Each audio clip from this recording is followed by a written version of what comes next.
dalam mengatasi penghindaran pajak perusahaan multinasional di Indonesia.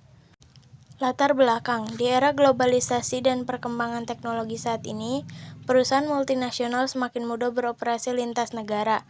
Kondisi ini membuka peluang terjadinya penghindaran pajak, terutama dengan memindahkan laba ke negara yang tarif pajaknya lebih rendah. Akibatnya, banyak negara berkembang seperti Indonesia mengalami penurunan penerimaan pajak. Permasalahan yang terjadi. Salah satu contoh nyata di Indonesia adalah kasus Google, di mana perusahaan tersebut memperoleh keuntungan besar dari pengguna di Indonesia, tetapi sulit dipajaki karena tidak memiliki kantor fisik.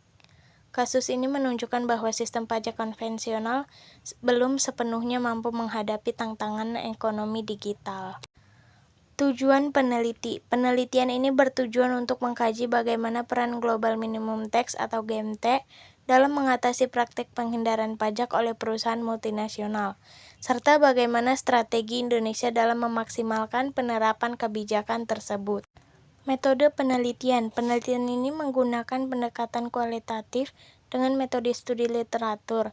Data dikumpulkan dari berbagai sumber seperti laporan OECD, IMV, jurnal ilmiah, serta peraturan perpajakan yang berlaku di Indonesia.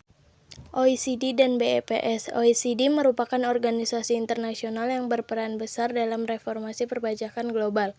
Melalui proyek Base Erosion and Profit Shifting atau BEPS, OECD berupaya menutup celah regulasi yang memungkinkan perusahaan multinasional menghindari pajak.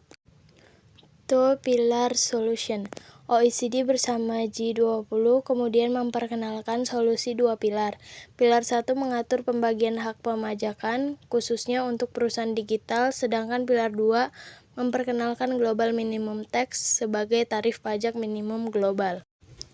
Global Minimum Tax atau GMT menetapkan tarif pajak minimum sebesar 15% bagi perusahaan multinasional dengan omset di atas 750 juta euro. Kebijakan ini bertujuan untuk mencegah persaingan pajak antar negara dan memastikan perusahaan besar membayar pajak secara adil. Implementasi GMT di Indonesia. Indonesia sebagai anggota G20 telah berkomitmen menerapkan GMT melalui Peraturan Menteri Keuangan Nomor 136 Tahun 2024 yang mulai berlaku pada tahun pajak 2025. Kebijakan ini menjadi bagian dari reformasi sistem perpajakan nasional. Dampak positif GMT. Penerapan GMT diharapkan dapat meningkatkan penerimaan negara, memperkuat keadilan fiskal, serta mengurangi praktik pengalihan laba oleh perusahaan multinasional. Tantangan penerapan GMT. Namun demikian, penerapan GMT juga menghadapi tantangan seperti resiko menurunnya daya tarik investasi, meningkatnya beban administrasi pajak, serta perlunya penyesuaian regulasi dan sistem perpajakan nasional. Sistem perpajakan Indonesia. Sistem perpajakan Indonesia saat ini adalah berbasis self-assessment dan didukung oleh digitalisasi perpajakan. Implementasi GMT mendorong Indonesia untuk semakin menyesuaikan kebijakan pajaknya dengan standar internasional. Kesimpulannya, Global Minimum Tax merupakan langkah penting dalam mengatasi penghindaran pajak secara global. Indonesia menunjukkan komitmen yang kuat, namun tetap perlu memperkuat administrasi pajak dan kebijakan pendukung agar manfaat GMT dapat dioptimalkan.